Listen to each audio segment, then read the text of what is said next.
Welcome to steno dictation. Dictation 5 second बाद शुरू होगा। स्टार्ट।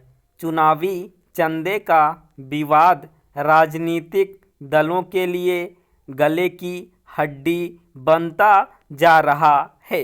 भले वे पार्टियां इसे बढ़ चढ़ कर राजनीतिक रंग देने की कोशिश में जुटी हैं, जिन्हें कम चंदा मिला है, मगर पारदर्शिता उनके यहाँ भी नहीं है।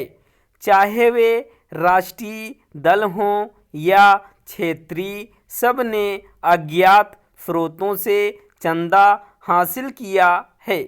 एसोसिएशन फॉर डेमोक्रेटिक रिफॉर्म यानी एडीआर नामक संगठन ने अपने अध्ययन में खुलासा किया है कि राजनीतिक दलों को मिले कुल चंदे के 82% हिस्से के बारे में कोई जानकारी नहीं है। वह चुनावी बांड से प्राप्त हुआ धन है। चुनावी बांड का प्रावधान इसलिए किया गया था कि चंदे के रूप में काले धन का प्रवाह रोका जा सके, मगर वह तरीका कारगर साबित नहीं हुआ। इसे लेकर विवाद तब और बढ़ गया जब देखा गया कि सत्ता पक्ष और विपक्ष के सारे दलों को मिले चंदे की राशि में बहुत अंतर है। कुल चंदे का करीब आधा हिस्सा अकेले सत्ता पक्ष को मिला और बाकी में सारे दलों का हिस्सा है। विचित्र बात यह है कि 1 करोड़ की राशि वाले चंदों की संख्या अधिक थी और छोटी राशि के चंदे बहुत कम आए, मगर चुनावी बांड के नियमों के मुताबिक चूंकि चंदा देने वालों के नाम उजागर नहीं किए जा सकते, इसलिए उनके स्रोत अज्ञात ही बने रहे। इसलिए सर्वोच्च न्यायालय ने कहा कि लोकतंत्र में मतदाता को यह जानने का अधिकार है कि किस पार्टी को कितना और कहां-कहां से चंदा मिला।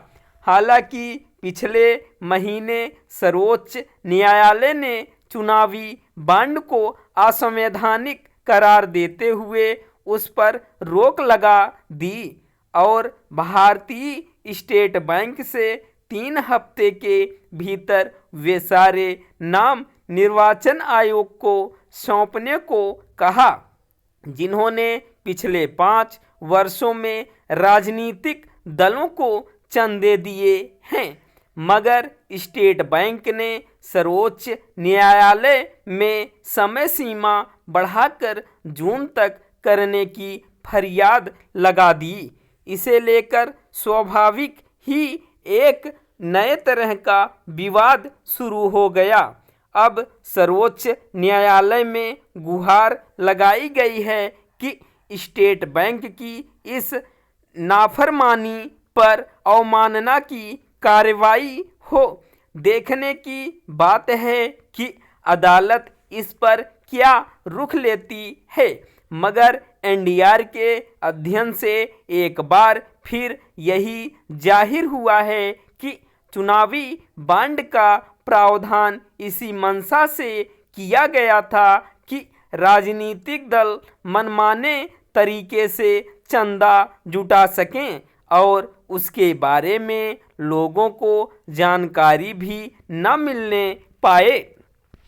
लोकतंत्र में राजनीतिक दलों से पारदर्शिता की अपेक्षा की जाती है। अगर वे चंदा जुटाकर अपनी ताकत का प्रदर्शन और अनाप शनाप खर्च की होड़ शुरू कर दें तो इसे मतदाताओं के साथ गंभीर धोखा ही कहा जाएगा। मतदाता को पूरा हक है कि जिस दल के पक्ष में वह मतदान करता है उसके बारे में हर जानकारी प्राप्त करे। उसके आय व्यय का हिसाब भी उसे पता हो। फिर जो कंपनियां राजनीतिक दलों को चंदा देती हैं उन्हें भी वोट में न रखा जाए, क्योंकि बहुत सारे लोगों के शेयर उन कंपनियों में लगे होते हैं। इस तरह उन्हें जानने का हक है कि जिस कंपनी के साथ वे जुड़े हैं वह कहीं उनका पैसा किसी गलत जगह तो नहीं लगा रही। आयकर विभाग राजनीतिक दलों के चंदे का भी हिसाब रखता है, मगर चुनावी बॉन्ड नियमों की वजह से वह भी अंधेरे में रह जाता है कि चंदे का स्रोत क्या है। स्टॉप।